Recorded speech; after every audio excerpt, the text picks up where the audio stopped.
দেখো এত গরম দিছে, স্নান করে আইছি মাথা মতা ধুইয়া, তো গরম আর শেষ হয় না। কালকে আইসি ডাইলেক্স করে কাপড়গুলা ধুইলাম, না ধুইলে তো আর যাইতে পারম না। এগুলা কাপড় লইয়া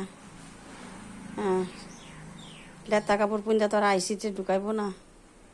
ওখানে যেগুলা কষ্ট করে ধুইলাম, ওখানে কোমর ব্যথায় থাকতে পারতাছি না, কিডনি দুইটা বিষ করতেছে। তো ডাইন সাইডের থেকে তো কমে, বাবা সাইডে বেশি ব্যথা করতেছে, থাকতে পারতাছি না ওখানে।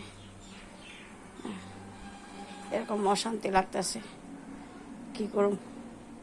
একবার স্নান করে আইসি, আবার স্নান করে লাগতেছে। এত গরম দিছে আমগো এখানে।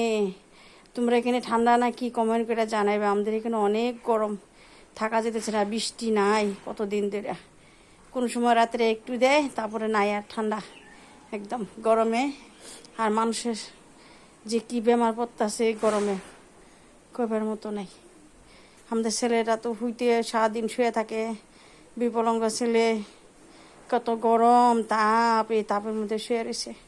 কী করুম, ভগবানের এত কষ্ট দিচ্ছে আমার ছেলেটারে, কইতে পারি না।